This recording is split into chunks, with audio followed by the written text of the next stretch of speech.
I'm Anthony Griffiths. Welcome to another edition of Beyond 2000. This week, hang on as we take you for a dizzy drive in the Vertigo.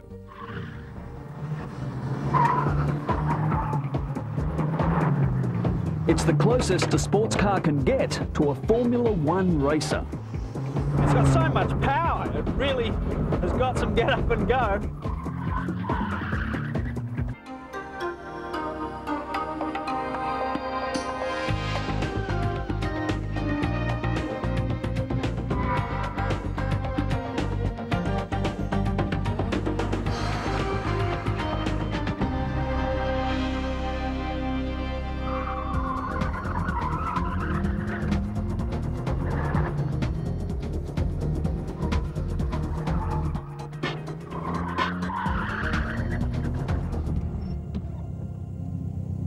This, ladies and gentlemen, is called the Vertigo.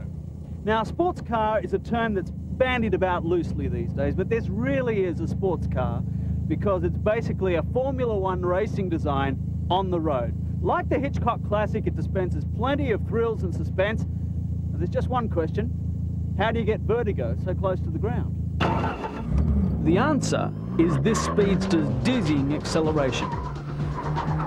With pre-warmed tyres and a constantly cooled front end, the Vertigo scorched its way into the record books.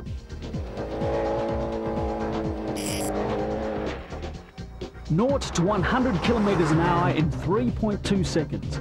Just half a second slower than the fastest Formula One machine. I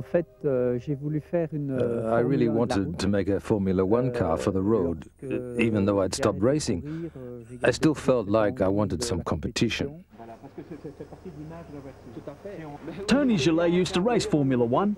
He retired from the track, and along with designer Charles van den Bosch, they found a formula for high-octane excitement in an urban environment. I had a dream. And I saw really the car driving on the road. The next day, I made the drawings. When I'm drawing a car, I hear the car, I have the impression sitting in it. And it is necessary to have it correctly, to have it right. It's quite a living person. Making the dream reality took several years.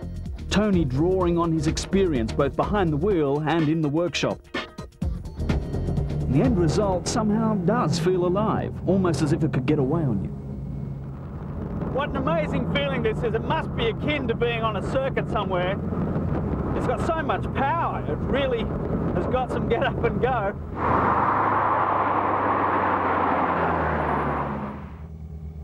A 217 horsepower turbocharged Cosworth engine plays a big part in that.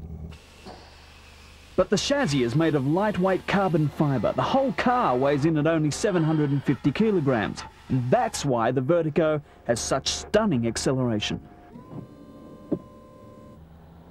From the back blocks of Belgium to the stately streets of Versailles, Tony's Vertigo is putting heads in a spin. Philip Strafe was a top Formula One driver until an accident in 1989 left him a quadriplegic.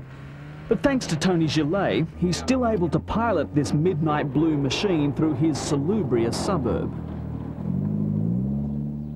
Sitting in Philippe's car is actually more like sitting in an arcade game because everything is controlled with this ergonomically designed joystick.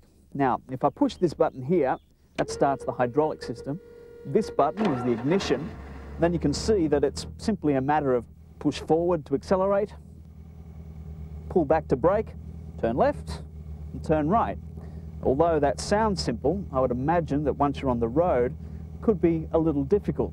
But Philippe has actually notched up 235 kilometres an hour using this system. With his hand strapped to the joystick, Philippe is back where he belongs, in the driver's seat, his dream alive again.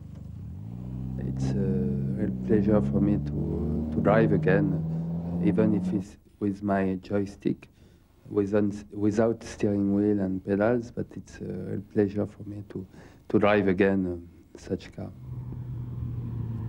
Now, Tony tried to tell me that speed was not the major concern when building the Vertigo. Me, well, I suspect he's not telling the whole truth. And if the Vertigo's appetite for bitumen doesn't get you giddy, its price tag probably will. Starting at around the $120,000 mark, you're unlikely to see convoys of them along the highways and byways. You have been participating to the construction of something which will have its own life. And that's a very amazing and exciting feeling.